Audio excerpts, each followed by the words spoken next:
क्या ICAI सही answer लिखने के बावजूद भी मार्क्स नहीं देता है? ये स्टूडेंट्स का एक बहुत इम्पोर्टेंट क्वेश्चन है कि स्टूडेंट का जब CA का रिजल्ट आता है, चाहे फाउंडेशन हो, इंटर हो, फाइनल हो, वो जब एग्ज़ाम देता है तो उसका क्वेश्चन कैसे हुए हैं, क्वेश्चन पेपर उसने कैसे सोल्व करे हैं, ये उसको पता होता है और घर पे आके वो मैच भी करता है। नहीं तो जब एग्ज़ाम कंप्लीट हो जाती है उसके बाद में घर आके एक एक क्वेश्चन में वो अपने मार्क्स लगाता है कि हाँ मेरे इतने मार्क्स आने वाले हैं। लेकिन जब एग्ज़ाम का रिजल्ट आता है और जब वो मार्कशीट देखता है तो पता चलता है कि जितना सोचा था उसमें आधे मार्क्स भी नहीं आए। तो मार्क्स क्या ICAI ने जो है चला के मार्क्स काटे हैं, यानी मार्क्स आने चाहिए थे लेकिन फिर भी ICAI ने मार्क्स नहीं दिए, या फिर ये स्टूडेंट की कोई कमी रह गई? क्या रीजन है? और जब तक इस चीज का पता नहीं चलेगा तो अगर स्टूडेंट की गलती हुई तो बार बार वो गलती रिपीट करेगा और पर्पस को सोल्व होगा नहीं। और ICAI का अगर मिस्टेक है तो क्या करें जिससे कि मार्क्स लाए जा सकें, यही मैं सब इस वीडियो में आप लोगों को बताने वाला हूं।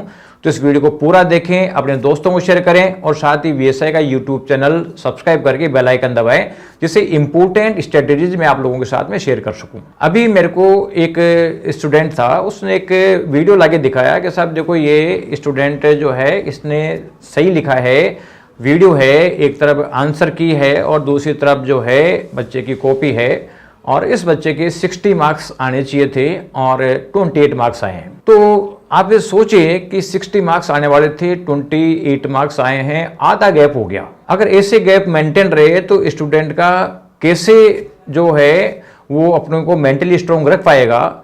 वो तो यही डरता रहेगा कि मैं सही लिखूंगा तो भी मार्क्स नहीं मिलेंगे, तो मेरे को क्या करना चाहिए, क्या नहीं करना चाहिए। तो इसमें एक चीज आप लोग ध्यान रखो कि ऐसे मामलों में क्या रीजन होता है, इसका डिस्कशन करें। उसके लिए सबसे पहले तो आप ये देखो कि आप लोगों के बहुत सारे दोस्तों ने जो कॉपीज मंगाई होगी, सर्टिफाइड कॉपीज मंगाई होंगी, उनके एक्सपेक्टेशन और एक्चुअल में डिफरेंस आया होगा। उन्होंने अपने जो ICAI का सजेस्टेड आंसर है उस आंसर से उन्होंने मैच किया होगा और मैच करने के बावजूद अगर मार्क्स कम आ रहे हैं तो इसका मतलब है कि कुछ न कुछ रीजन तो है, या तो ICAI रॉन्ग है या फिर स्टूडेंट गलत है। दोनों में से एक की पॉसिबिलिटी तो है ही है। ऐसा नहीं हो सकता है कि स्टूडेंट भी सही है और ICAI भी सही है, दोनों में से कोई ना कोई तो रॉन्ग है ही है।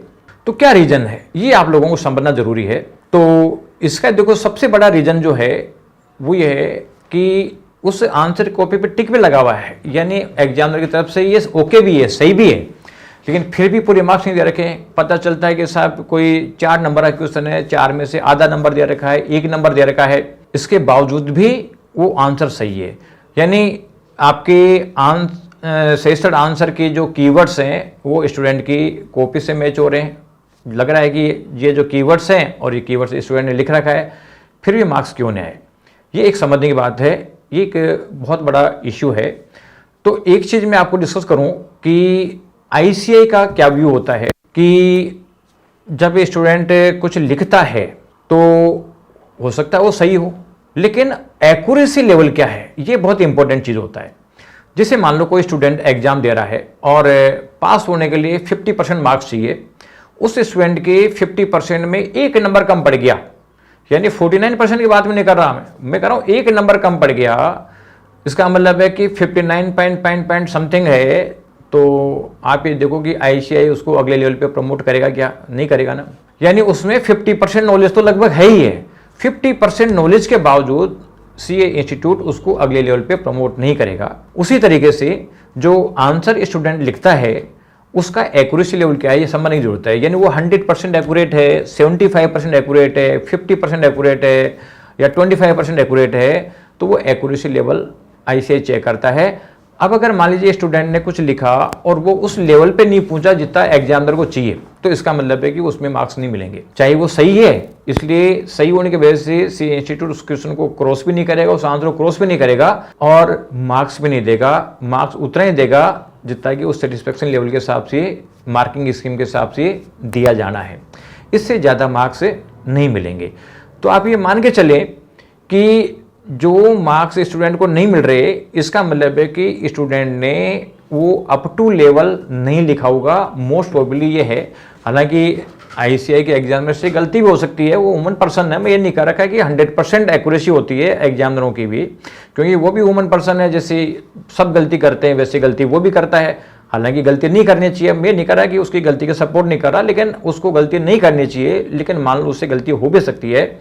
लेकिन जो स्टूडेंट का जो लेवल ऑफ आंसर है वो एक बहुत इंपॉर्टेंट मैटर रखता है कि कितना लेवल का जो है उसकी एक्यूरेसी लेवल चाहिए। तो अगर एक्यूरेसी लेवल डाउन है तो इसका मतलब है कि सही लिखने के बावजूद भी आईसीआई बच्चे को मार्क्स नहीं देगा। देखो पहले क्या होता था, पहले लगभग 2020 के आसपास तक आईसीआई कीवर्ड्स के बेसिस पे मार्क्स देता था।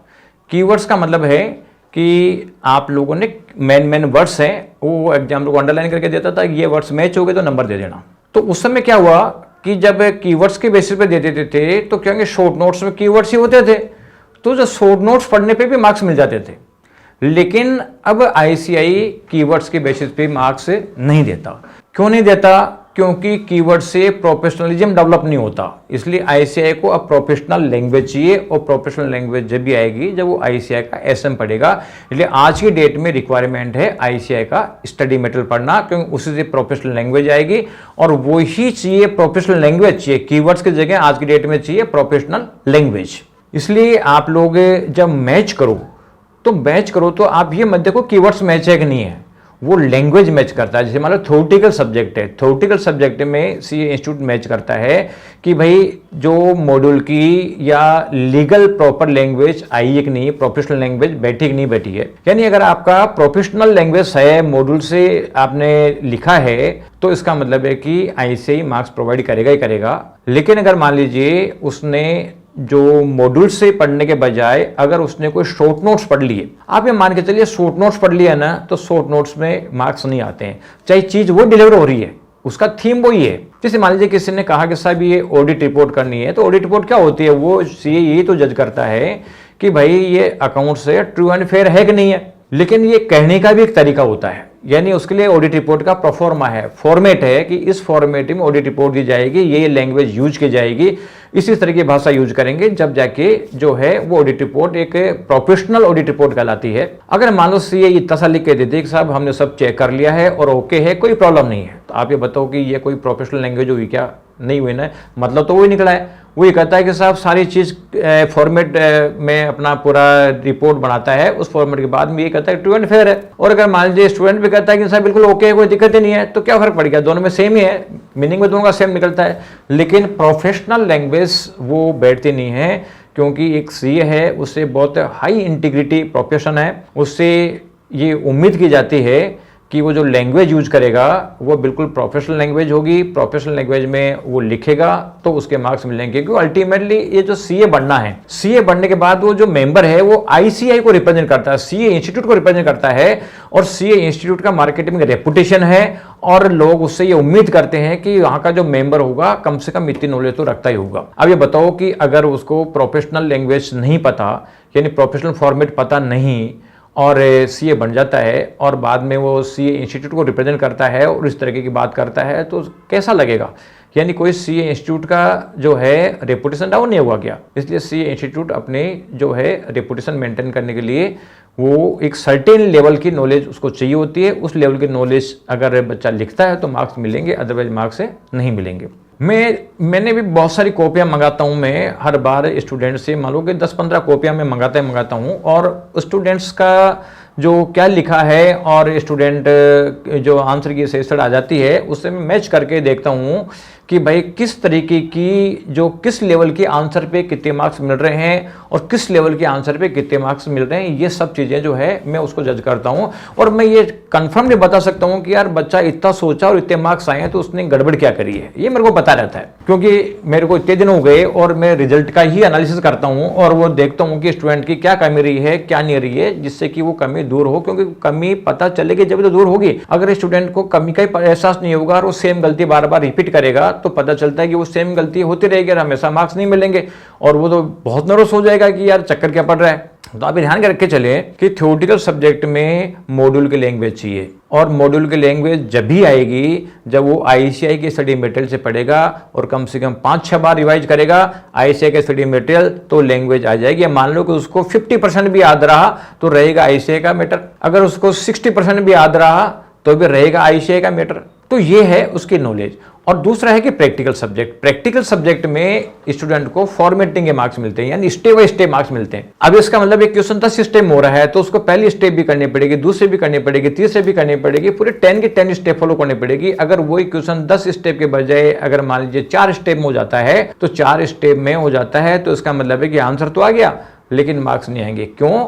क्योंकि सीए इंस्टीट्यूट जो एक प्रोफेशनल बॉडी है, हर काम को करने की एसओपी है, तो उन्होंने क्वेश्चन सोल्व करने की भी अपनी एसओपी बना रखी है कि हमारे को आंसर इस फॉर्मेट में चाहिए। और इवन मान लीजिए आपका जो अकाउंट्स है उसमें मार्क्स नहीं आते तो उसमें बहुत सारी चीजों का रोल होता है, यानी आपके अकाउंट का जो नेम है वो पूरा सही लिखा नहीं लिखा है, उसका ऑर्डर सही लिखा नहीं लिखा है, उसका क्लासिफिकेशन सही है कि नहीं, उसका प्रेजेंटेशन सही है कि नहीं है, उसमें जो लैंग्वेज यूज करी है यानी वो किस तरीके की है, ये सब चीजें आईसीआई जज करता है। उसका ऑर्डर क्या है, वो ऑर्डर सही है कि नहीं है, तो बहुत सारी चीजें ऐसी होती है जो करेगा तो आएगा। अब तो मान लीजिए बैलेंस शीट मैच हो गया, अगर बैलेंस शीट मैच हो गया 4 नंबर आ रहे हैं 14 में से, तो इसका मतलब है कि क्या गड़ा है, या तो आईसीआई की गड़बड़ है।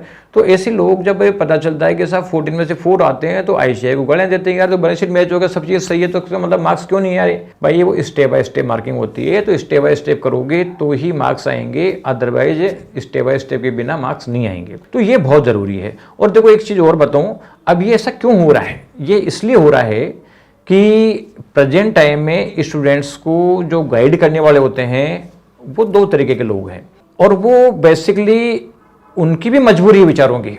ऐसा नहीं कि मतलब वो नहीं चाहते, लेकिन उनकी मजबूरी होती है कि जैसे मान लीजिए आईसीआई के एसएम को पढ़ाए, तो आईसीआई के एसएम में क्योंकि आपका मैटर ज्यादा होता है, थ्योरी है ज्यादा है, यानी ज्यादा लैंग्वेज लिख रखी है। अब अगर मान लो कोई पैराग्राफ 10 लाइन का है और कोई टीचर उसकी 3 लाइन के नोट्स बना देता है, तो सिंपल जी बात है कि अच्छा तो नोट से लगेगा, वो 10 लाइन्स तो नहीं लगेगी। अब ये बताओ कि आईसीआई 10 लाइन्स पढ़ाना चाह रहा है आपको या 3 लाइन पढ़ाना चाह रहा है, तो आईसीआई क्या चाहता है आपसे, ये तो जज करो। तो स्टूडेंट क्या करता है, अक्सर जो बहुत सारे टीचर्स क्या करते हैं कि शॉर्ट नोट्स बना देते हैं। अब शॉर्ट नोट्स बनाने के बाद वो लगता है एसेंस सेम आ रहा है, ठीक है, उस पैराग्राफ का एसेंस ही वही है और उसका वही है, लेकिन लैंग्वेज फिर प्रोफेशनल नहीं बनती, फिर लैंग्वेज चेंज हो जाती है। क्योंकि 10 लाइन्स को अगर 3 लाइन में समराइज करोगे तो ये मान लो कि हर लाइन बेकार हो गई, तो हर लाइन बेकार होगी तो इसका मतलब है कि फिर ये जो है ये लैंग्वेज बैठती नहीं है और मार्क्स नहीं आते हैं। लेकिन टीचर्स भी क्या करें, मार्केट में डिमांड है भाई, मार्केट में डिमांड है, कोई चीज चाहे हार्मफुल हो लेकिन अगर मार्केट में डिमांड होती है तो लोग करते हैं। ऐसे बहुत कम लोग होते हैं कि जो ये देखे कि नहीं साहब मेरे को तो बच्चों को नुकसान नहीं पहुंचाना, लेकिन क्या है कि जो मतलब जिस प्रोडक्ट की डिमांड होती है लोग उसको प्रोवाइड करने की कोशिश करते हैं। ये सबको पता है कि साहब जो है आपका जो शराब है बहुत हार्मफुल होती है, ड्रग्स है बहुत हार्मफुल होती है, लेकिन फिर भी लोग क्यों बेचते हैं, वो इसलिए बेचते हैं कि लोगों की डिमांड है। तो मार्केट वाले उस चीज को प्रोवाइड करते हैं जो स्टूडेंट्स की डिमांड है। अब वो हैबिचुअल हो जाते हैं बाद में। अगर एक बार मान लीजिए किसी स्टूडेंट को 1000 पेज का मॉड्यूल पढ़ना है, 1000 पेज के मॉड्यूल के बजाय अगर उसने 200 पेज के नोट पढ़ लिए, इसका मतलब है कि उसके माइंड में सेट हो गया कि भाई मैं मॉड्यूल तो पढ़ ही नहीं सकता क्योंकि मैं तो 200 पेज ही पढ़ सकता हूं। तो सिंपल सी बात है कि 200 पेज पढ़ सकते हैं तो वो ऐसे टीचर के पास जाने की कोशिश करता है जो 200 पेज का मैटर बताए उसको। तो टीचरों के विचारों की मजबूरी होती है कि भाई जो है शॉर्ट नोट बनाए जाए, शॉर्ट नोट बना के दो जिससे कि बच्चे खुश होंगे और बच्चे आएंगे। रिजल्ट का तो किसी को टेंशन ही नहीं है, रिजल्ट में तो सीधा आईसीआई पे ब्लेम हो जाता है कि साहब आईसीआई गलत है, कॉपी चेकिंग नहीं करती सही और आईसीआई बहुत गलत है, तो ये आईसीआई को ब्लेम कर दिया जाता है। तो वो न्यूट्रलाइज हो जाता है मामला और वो पता ही नहीं चलता है कि साहब, और वो मैच करके दिखा देते हैं तो ये मैच हो गया, ये मैच हो गया, ये मैच हो गया, नंबर नहीं देते, मैं क्या करूं भाई। अरे भाई अगर ये नोट्स के बजाय अगर बच्चा मॉड्यूल पढ़ेगा तो मॉड्यूल पढ़ सकता है। ऐसा नहीं कि अगर आईसीआई के बताओ मॉड्यूल पढ़ने लायक नहीं होते तो आईसीआई मॉड्यूल क्यों बनाता, आईसीआई शॉर्ट नोट नहीं बना सकता था क्या। कोई जो इंडिविजुअल टीचर है बेचारा वो तो अकेला लगा हुआ, आईसीआई तो बहुत बड़ी गवर्निंग बॉडी है, बहुत पैसा उसके पास में, अगर वो चाहे तो इसका मतलब है कि मॉड्यूलों को हटाकर और शॉर्ट नोट बना सकता है, तो शॉर्ट नोट ही दे देगा आप लोगों को। लेकिन भाई उसको भी तो प्रोफेशनलिज्म मेंटेन करना है, वो प्रोफेशनलिज्म मेंटेन नहीं करेगा तो इसका मतलब है कि फिर वैल्यू क्या रह जाएगा। अगर शॉर्ट नोट पढ़ी हुई, जैसे मान लो यूनिवर्सिटीज में लोग 1 वीक सीरीज पढ़ के पास हो जाते हैं, तो 1 वीक सीरीज पढ़ के पास हो जाते हैं, तो उसका मतलब है उसको तो इतना पैकेज नहीं मिलता जितना सीए को मिलता है। तो सीए का लेवल और जो ग्रेजुएशन लेवल है, दोनों में रात दिन का फर्क है, तो उस फर्क को आपको समझना पड़ेगा और लैंग्वेज जो है वो प्रोफेशनल लिखनी पड़ेगी। मैं ये चीज़ देखता हूँ कि स्टूडेंट थ्योरेटिकल सब्जेक्ट में तो जितनी जरूरत होती है उसका केवल 20% पढ़ता है, और प्रैक्टिकल सब्जेक्ट में जितना जरूरत होती है उसका डबल पढ़ लेता है, क्योंकि बहुत सारे क्वेश्चन बैंक उसने इकट्ठे कर लिए। जबकि आईसीआई का स्टडी मटेरियल की कंसेप्ट, प्रैक्टिकल सब्जेक्टों में भी आईसीआई के स्टडी मटेरियल की कंसेप्ट है, प्लस अगर आपने जो उसकी क्वेश्चन सोल्व कर लिए समझ के, तो ये मान लो कि एग्जाम में पूरे क्वेश्चन सोल्व करने की पोजीशन में आ जाएगा, चाहे वो 4 गुना क्वेश्चन बैंक करे चाहे नहीं करें, क्योंकि आईसीआई पूरा का पूरा पेपर, चाहे थ्योरी हो चाहे प्रैक्टिकल हो, आईसीआई के एसएम देता है। थ्योरी तो देता ही देता है, प्रैक्टिकल में वो क्या करता है, प्रैक्टिकल में मान लो आईसीआई के जो एग्जांपल्स है, इलस्ट्रेशन है, कुछ कंसेप्ट है, वो 2-3 क्वेश्चनों को मिक्स करके या कुछ उसमें से उठाया कुछ उसमें से उठाया, एक क्वेश्चन बना के दे दिया। अब सिंपल सी बात है कि मॉड्यूल के क्वेश्चन अगर उसने सोल्व कर रखे हैं तो इसका मतलब है कि वो बिल्कुल पूरा करने की पोजीशन में आ जाता है। ये प्रॉब्लम क्या होती है, स्टूडेंट को लगता है कि साहब सीए इंस्टीट्यूट ने हमारे को मॉड्यूल के अलावा आरटीपी, एमटीपी, सही स्टडी ये और दिया है।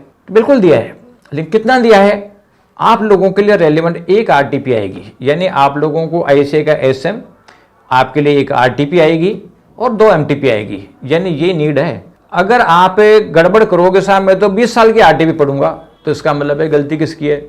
आप कहोगे साहब मैं तो 20 साल के जो है एमटीपी करूंगा, तो गलती किसकी है?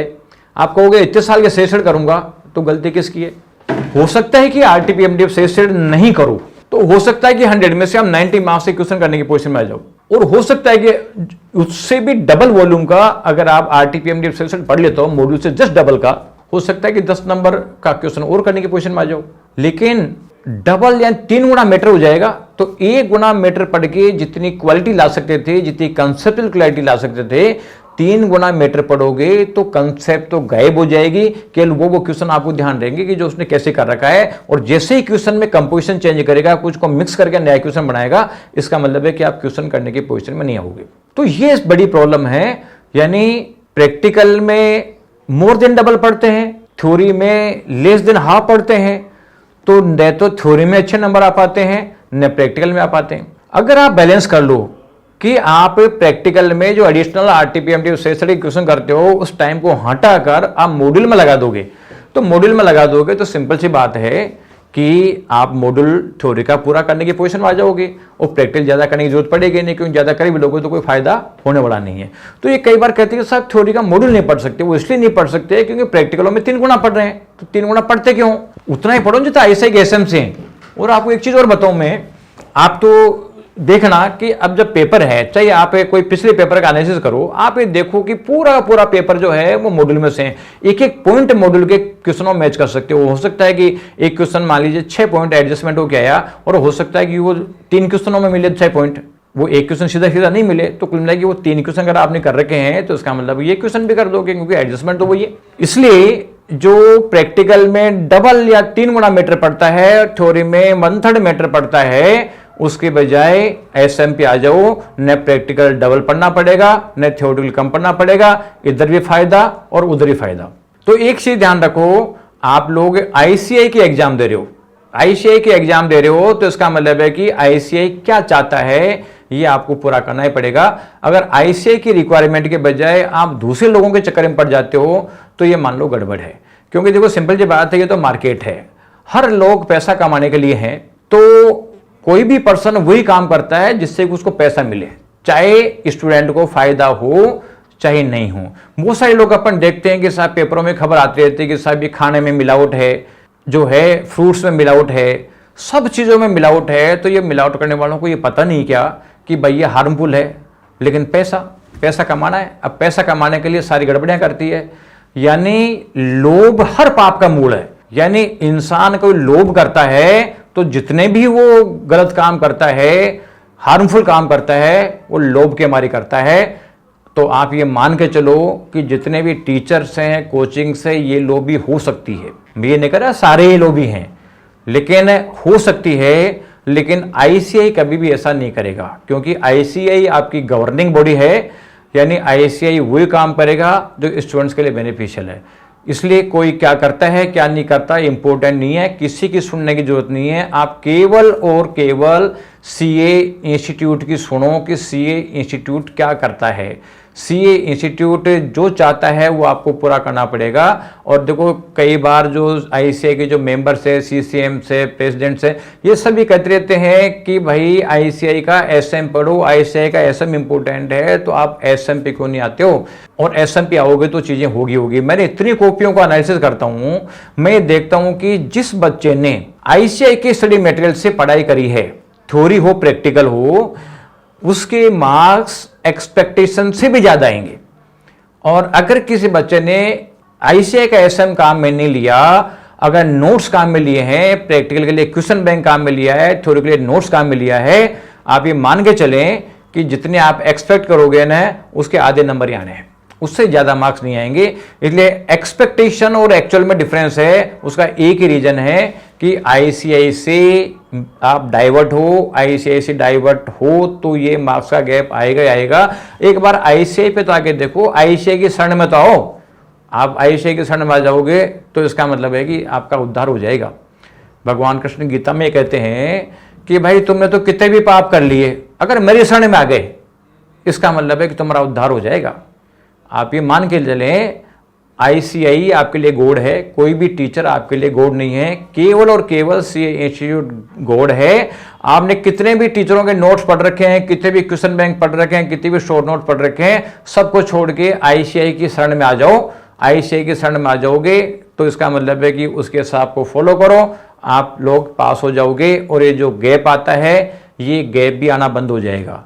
तो ये एक पास होने का मंत्र है। न कोई मेरे कहने से पास हो सकता है, न और किसी के कहने से पास हो सकता है।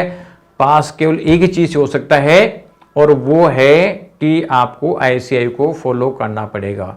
भगवान कृष्ण गीता में कहते हैं कि कर्मण्यवाधिकारस्ते मां फलेषु कदाचन है, मां कर्मफल हेतुर्भू माते संगोत कर्मण। 4 चीज बताई हुई इसमें। पहला है कि कर्म करने पे तुम्हारा अधिकार है।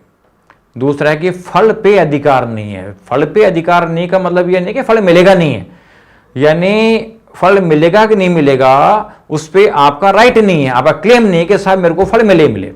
क्यों? क्योंकि फल मिलने में आपकी मेहनत के अलावा और भी बहुत सारी चीजें चाहिए। वो सिचुएशन चाहिए, जिस सिचुएशन पे वर्क करने पे आप लोगों को, जिस सिचुएशन में वर्क करने पे, काम करने पे आपको फल मिलेगा। तो एक मान लो कि वो सिचुएशन है कि आईसीआई का स्टडी मटेरियल पढ़ा कि नहीं पढ़ा। वो सिचुएशन अगर आ गई, आईसीआई के स्टडी मटेरियल पे कर्म करोगे तो सिंपल जी बात है कि आप लोगों को फल मिलेगा। तीसरी चीज में आती है मां कर्म फल हेतुर्भू, यानी अगर कर्म का फल मिल गया तो आप इस चीज की गलतफहमी में नहीं रहे कि केवल आपकी वजह से आया है, क्योंकि इस फल में बहुत सारे लोगों का रोल है। और चौथी बात है माते संगोत कर्मणि के, ये आपका अधिकार नहीं है फल पे। इसका मतलब ये भी नहीं कि आप कर्म करना बंद कर दो, कर्म तो आपको करना ही पड़ेगा, क्योंकि बिना कर्म करें आप लोग सक्सेस नहीं हो सकते। यानी कहने का मतलब इसमें है कि कर्म करोगे और वो सेम सिचुएशन आ गई, जिस सिचुएशन में कर्म करना है, तो इसका मतलब है कि आपको फल मिलेगा ही मिलेगा। ये चीज आप लोगों को समझना है। बेसिकली क्या है कि 2 जो है कोचिंग्स के मॉडल चल रहे हैं। एक है क्लासरूम सेटिस्फेक्शन मॉडल और दूसरा है रिजल्ट मॉडल। अब सिंपल सी बात है कि दोनों में प्रॉब्लम क्या है। दोनों में प्रॉब्लम यह है कि अगर रिजल्ट मॉडल पे कोई इंस्टीट्यूट वर्क करती है तो सिंपल सी बात है उसको आईसीआई का एसएम पढ़ाना पड़ेगा। और आईसीआई का एसएम पढ़ने से स्टूडेंट सेटिस्फाई नहीं होते। उनको लगता है कि साहब ये इतने ज़्यादा क्यों पढ़े जबकि मार्केट में शॉर्ट नोट्स अवेलेबल है। तो स्टूडेंट्स सेटिस्फाई नहीं होते, तो लेकिन रिजल्ट तो उसी से आएगा। तो जो इंस्टीट्यूट सेटिस्फेक्शन मॉडल या रिजल्ट ओरिएंटेड मॉडल फॉलो करता है, वो उसमें क्लासरूम में बच्चे सेटिस्फाई नहीं होंगे। क्लासरूम में तो बच्चे गालियां ही देंगे, लेकिन ये कन्फर्म है कि रिजल्ट आएगा। लेकिन अगर जो मॉडल दूसरा है, मतलब आपका क्लासरूम सेटिस्फेक्शन वाला मॉडल है, क्लासरूम में बच्चा कैसे सेटिस्फाई होगा? वो सेटिस्फाई होगा कि प्रैक्टिकली में 10 स्टेप के जगह 4 स्टेप कर दिया जाए, शॉर्टकट बता दिया जाए, थ्योरेटिकल सब्जेक्ट में शॉर्ट नोट्स बना के दे दिया जाए, तो बच्चे को कम पढ़ना पड़ेगा, बच्चा खुश होगा। बस एक ही प्रॉब्लम आएगी, उसमें रिजल्ट नहीं आएगा। तो कुल मिला के दोनों मॉडल मार्केट में अवेलेबल है और उसमें मान लो ज़्यादातर लोग जो है क्लासरूम सेटिस्फेक्शन मॉडल को फॉलो करते हैं। इसलिए जो भी ऑनलाइन में क्लासेस चलती है तो बिकती इस मॉडल से है, क्लासरूम सेटिस्फेक्शन मॉडल की बच्चा खुश होना चाहिए, रिजल्ट आए नहीं आए कोई बड़ा इश्यू नहीं है। इसलिए आप लोगों को ये ध्यान रखना पड़ेगा कि भाई हम रिजल्ट वाले मॉडल में जाएं या क्लासरूम सेटिस्फेक्शन वाले मॉडल में जाएं, ये तो आपको डिसाइड करना पड़ेगा, क्योंकि कोई भी रिजल्ट ये सारा का सारा आपके डिसीजन पर डिपेंड करता है कि आपने क्या डिसीजन लिया और क्या नहीं लिया। तो आप मान के चलो कि जैसे मान लीजिए, आपको फॉर एग्जाम्पल एक एग्जाम्पल बताता हूं कि आप किसी डॉक्टर के पास गए, तबीयत खराब है, डॉक्टर के पास गए और डॉक्टर से आप कहते हो कि भाई आप ऐसा करो, ये थोड़ा मेरे को दवाई टेस्ट कराओ। जिस तरीके से आप कहते हो ना क्लास में गए साहब डेमो चाहिए, हमारे को डेमो लेक्चर चाहिए, तो उसी तरीके से अगर वो कहे कि साहब आप तो दवाई को टेस्ट कराओ। अब सिंपल जी बात है, दवाई बुखार की दवाई देगा तो वो कड़ी हुई लगेगी, फिर होगा या तो कड़ी हुई दवाई है मैं तो नहीं लूँगा, ठीक है। उस तरीके से अगर कोई क्लासरूम जो रिजल्ट ओरिएंटेड क्लास देता है तो आप लगे यार तो इतना डिटेल पढ़ा रखा है तो थोड़ी दिक्कत है, ठीक है, वो सेम चीज़ है। उसी तरीके से अगर मान लो आप कहते हो नहीं साहब ये तो दवाई कड़वी है, इस दवाई से तो मेरा कोई इलाज नहीं होगा, तो अभी अगर मान लो वो डॉक्टर सही है तो कह देगा भाई बुखार की दवाई तो यही है। और अगर मान लो दवाई सही वो है कि यार नहीं मेरे को तो पैसा कमाना है, कस्टमर आया हुआ है, तो वो कहेगा कि चल तेरे को मीठी दवाई देता हूँ और आपको पकड़ा दी कफ सिरप। अब कफ सिरप पकड़ा दिया आप लोगों को तो आप कफ सिरप ले रहे हो, कफ सिरप तो मीठी लगती है, लेकिन कफ सिरप का दूसरा काम दारू भी है, एक तरीके से शराब है वो, अगर ज़्यादा लोगे तो इस तरह का मतलब उसमें नशा आएगा। तो बहुत सारे जो लोग हैं वो पता चलता है कि ये जो कोरेक्स और कफ सिरप ले लेके और मतलब अपने दारू की जो सब्स्टिट्यूट के तरीके से काम में लेते हैं, तो वो फिर उसमें नशे में रहते हैं हमेशा और आदत पड़ जाती है और कभी भी फिर वो कड़ी दवाई लेने के मूड में नहीं आता। तो जो बच्चे ये जो क्लासरूम सेटिस्फेक्शन क्लास ले लिया तो इसका मतलब है कि उसको फिर बाद में उस दलदल से बाहर निकलने का मौका ही नहीं मिलेगा, क्योंकि दूसरी चीज़ उसको अच्छी लगेगी नहीं। तो ये आप लोगों को डिसाइड करना है कि भाई मेरे को रिजल्ट ओरिएंटेड काम करना है या मेरे को क्लासरूम सेटिस्फेक्शन वाला काम करना है। क्लासरूम सेटिस्फेक्शन से क्लास में सेटिस्फाई होते रहोगे और रिजल्ट आता रहेगा, दोनों में से क्या चीज़ चाहिए ये तो आपको डिसाइड करना ही पड़ेगा। तो आपको एक ही नटसेल में बताता हूँ, ICAI की शरण में चले जाओ, आप पास हो जाओगे।